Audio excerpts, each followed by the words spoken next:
This rededication ceremony for the flag raising on Iwo Jima was very special to Marines.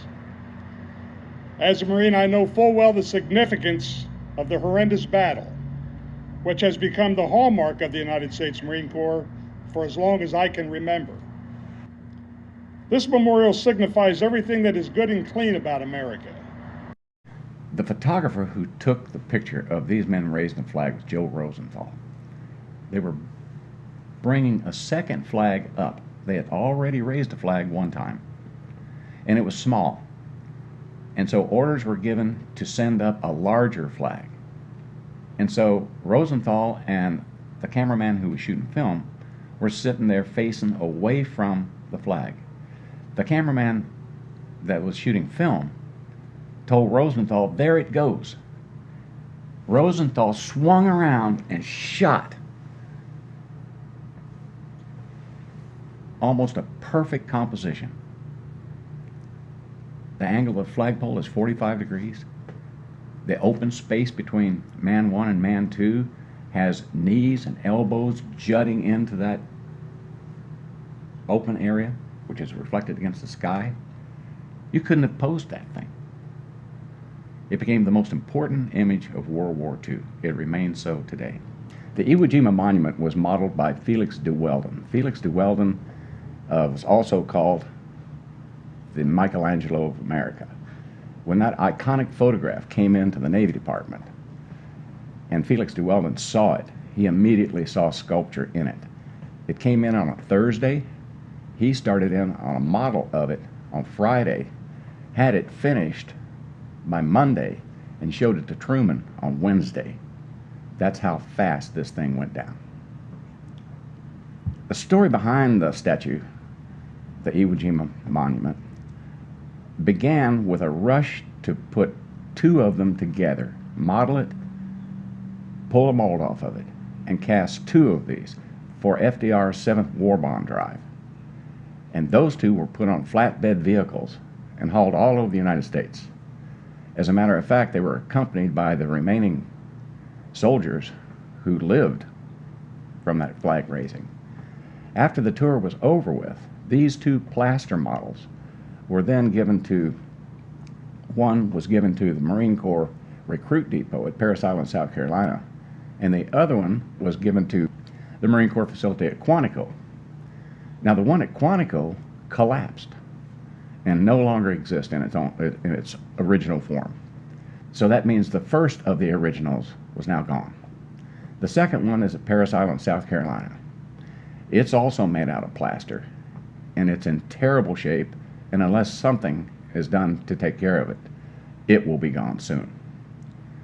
Now in 1960, the Rosen brothers commissioned deWeldon to pull that mold back out and recast one for the Rose Gardens in Cape Coral.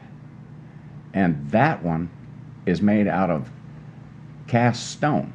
It was designed to survive outdoors. And the way it stands now, it looks like it will be the only one remaining in the end. In 1957, Leonard and Jack Rosen flew over what is now Cape Coral. They purchased the land and built the first home in 1958 and named it Cape Coral. Cape Coral was their vision. They had a vision of having a Cape Coral Gardens. The Rosens opened the Cape Coral Gardens in 1964. They were only open a few years. It had a dolphin pool. It had a Hawaiian lagoon with very exotic trees, 40,000 rose bushes. Waltzing Waters was there. That's where it started. But there were many busts in the gardens of presidents and celebrities, and the well-known Iwo Jima Memorial. The gardens closed in 1970, and it really was just left to go into disrepair. It was vandalized. In 1980, Mike Geml, a Marine, decided to take a look at the statue in the gardens. So he went in and found it and saw what a terrible state it was in. The statue was taken from the gardens and moved to Del Prado. Felix deWeldon was called back. And as the story goes, Felix deWeldon just broke down and cried when he saw what happened. to the statue or monument. Anyway, he went ahead and restored it, and it was on Del Prado for quite a few years. I remember seeing it, and we were all proud to see it there. A few years later, it was moved to Del Prado in 1980, and a few years later, it was moved to its present location. We can never take for granted what these Americans did for us in 1945 and what Americans' heroes continue to do today.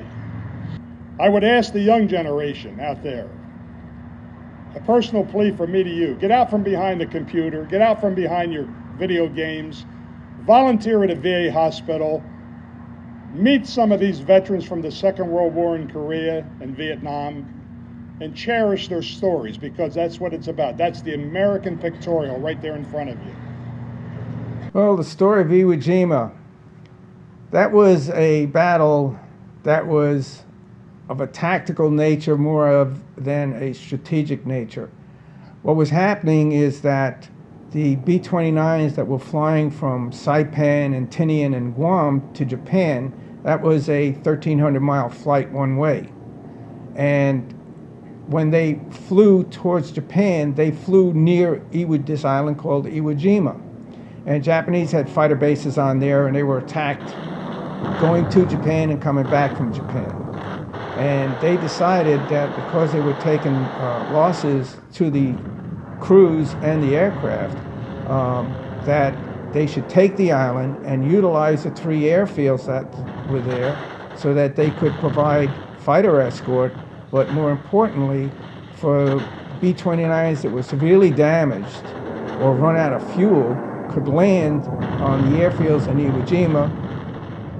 When I look at the statue, and I think it was for the same thing that where the troops were on the island, when they saw that flag go up, it was very emotional. They were having a very difficult time. There was a battle that was 24/7, 360-degree battlefield.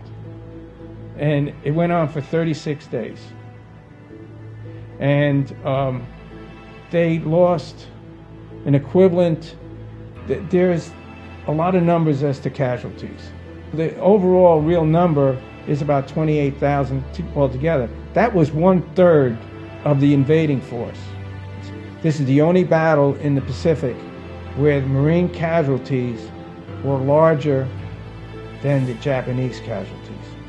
There were 380 Medals of Honors awarded in all of World War II. On Iwo Jima, 23 won a Medal of Honor. 4 corpsmen won Medals of Honor. So there were 27 Medals of Honor awarded. There is emotion to this statue when you look at it and you see these 6 people doing this flag raising, which became a symbol of not only the Marine Corps, but of World War II.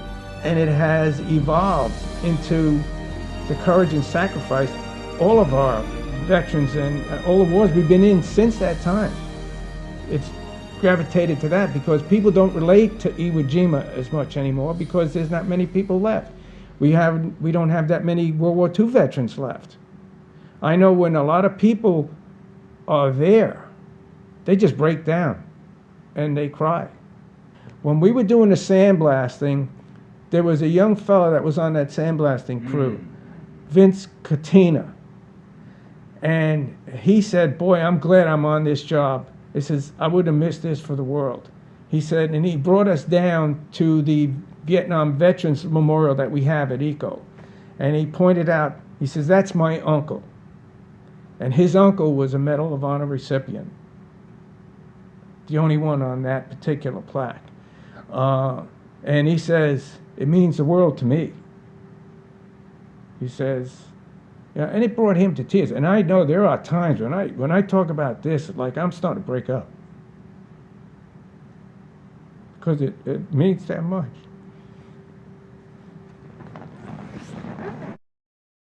The veterans that have come and seen it all come back to any of us that were there, and they said it was a wonderful job. They really appreciate it. It means a lot of things. It all depends on whether you were on Iwo Jima or not. I was amazed at these people, you know. The fact that only 3 survived Iwo Jima. And they had their own lives and problems when they came back. Ira Hayes became an alcoholic because of his experiences through there. He was the only surviving member of his original unit, and he always felt guilty about that. The one that survived the longest was John Bradley, the corpsman, and he just put that whole part of his life behind him. He put it in a box. He never told his family or anything about what he had seen or went through. Our company, our division was actually put in reserve, but when they got in there and found all the casualties in the 4th Marine Division, we landed then the very second day of the campaign. My brother-in-law was a major in there, and he was killed the very first day in Iwo Jima. I was carrying a rifle, and I was a rifleman, and we was marching up towards the front lines. And next thing I know, I was out completely. I didn't know I was out. I woke up all by myself in a great big open field, and apparently they gave me up for dead. But when I did wake up, I couldn't see anybody around, and a long ways in the back, I saw a little hut like back there, and I started to walk in that direction. And it was a nurse that took my rifle and laid it down and fixed my leg. And she said, okay, take this walkway back and get on the hospital ship, which shocked me because I was still capable of joining our company. Yeah, after I got out of service, I was very much hated Iwo Jima. Didn't even want to talk about Iwo Jima until I found out about this statue here on over in Cape Coral being deteriorated. They were looking for ways to rebuild it. So when I saw that, I went over and made a good-sized contribution to start it. Anyway, and that was the start, I guess, of that being rebuilt. I just wanted to see that statue back up. Belongs to the place in history. So, the Marine Corps League came to the Parks and Recreation Department after Hurricane Charlie to let us know that they felt that the statue suffered some significant damage. As we saw the deterioration get worse, the fund was put together at the Cape Coral Community Foundation with Craig T. Fuller's name on it, and they were raising money for the refurbishment of the Iwo Jima statue. The Craig T. Fuller group was formed with basically having a conversation with Jerry Fuller, Craig's father, trying to find out how we can honor his death in Afghanistan, and what meant the most to Craig, and it was the statue came to mind.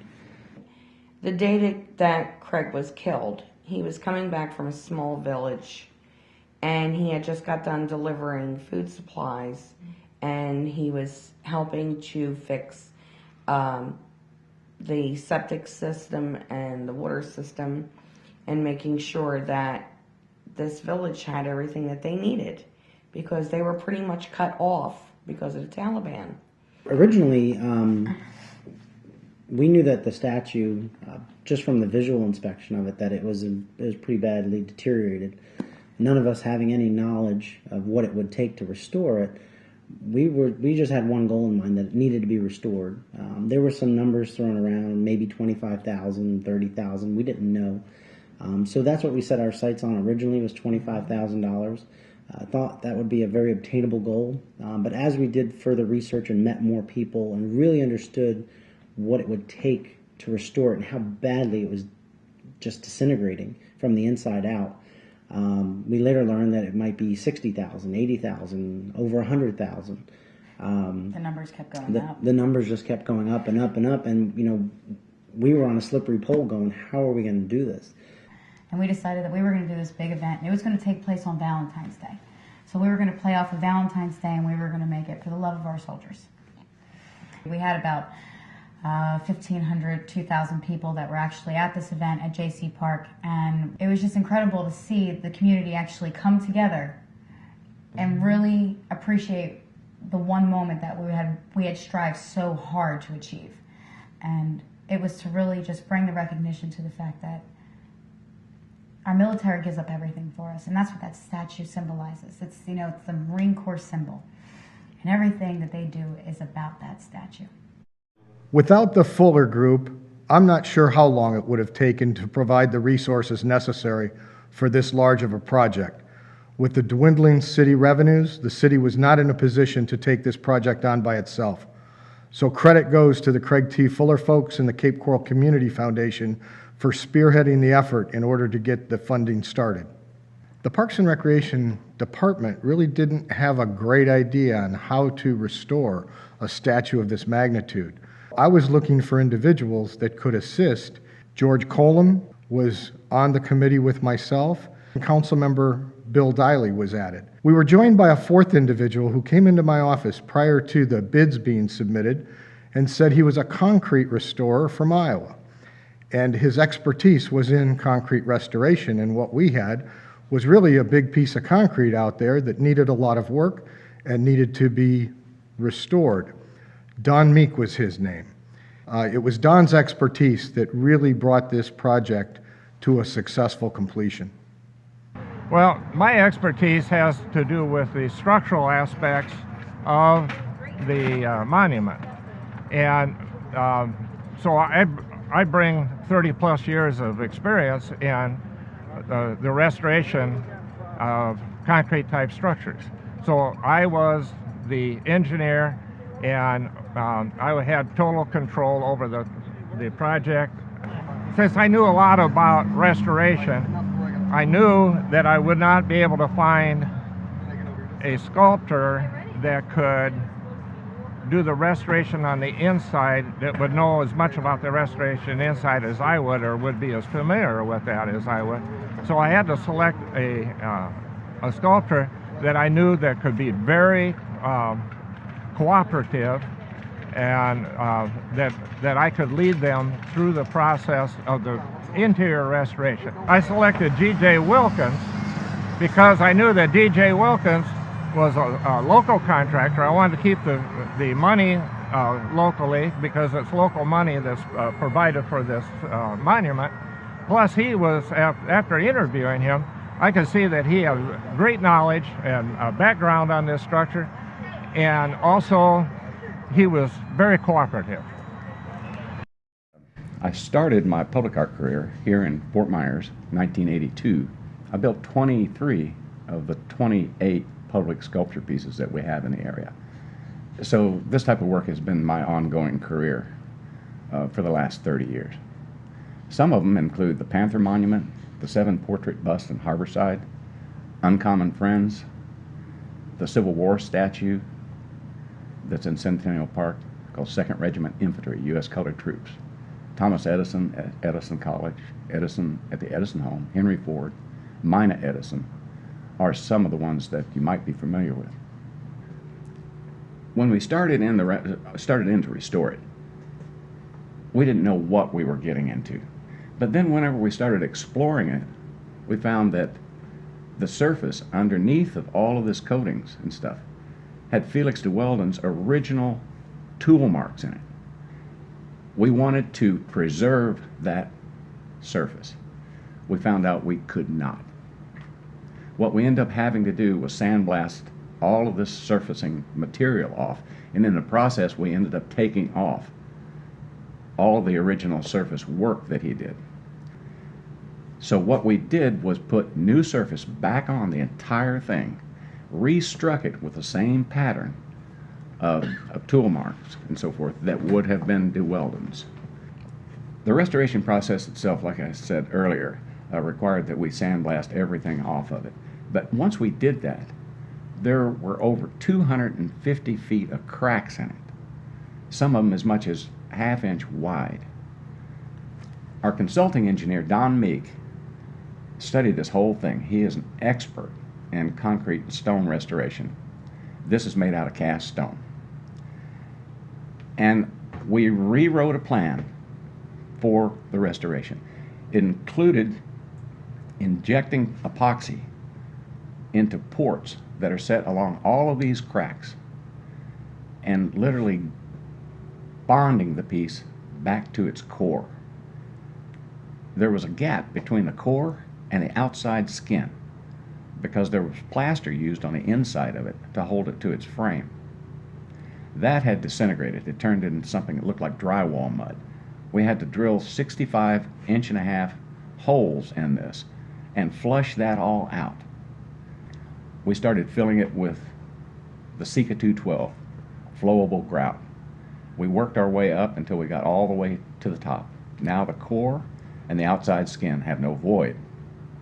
Then we went along and set plastic ports along each of the cracks and then sealed the surface of the cracks between the ports and injected epoxy in it until it went from port to port to port as we capped it off and literally closed all of those cracks. Once that was done, we started in recoating the surface with a very, very special material which we could restrike all the tool marks in. The surface that goes on that, the colored surface you see now, the bronze surface, is made of powdered bronze and forms of acrylic. It's water-based. It has a 10 to 15 year UV life, and then that's coated with a sealer that also has a 10 to 15 year UV life. The granite that is used on the pedestal base was provided by a company headed by George Furlan. They got hooked into this job just like we did. And this is the one thing about this job. When you're involved, you get involved. Everything comes together. Everything has meaning to it. The whole idea of the statue, what it did, who it did it for, what it meant. And recognizing the fact that we got a kind of a precious piece of artwork here by a guy who created it, who is world-renowned, Felix deWeldon. The statue for the longest time has not been really well understood. The one we have has often been mistakenly called a replica of the one in Washington, D.C. It is not. The replica has to come second. This came first. It is the original. The one in Washington, D.C. can be said to be an enlargement of it. The people of Cape Coral have got something that's absolutely precious. Has got the best of the Iwo Jima Monument. This photograph turned into this monument is the most recognized symbol of World War II in the world. And we have it. This wonderful statue which you have saved, it represents all who have served and all who will serve. Whatever their rank or branch or component, they are America's finest, and you are a great community for remembering that. And Cape Coral, on behalf of the 80,000 members of the Marine Corps League and the 1,000 detachments we have onshore and offshore, I want to personally thank you for doing what you have done to preserve this. And it has actually brought me back to a place of gratitude, where I actually want to give from contribution, because it's all about the veterans now. It started out, it was all about Craig.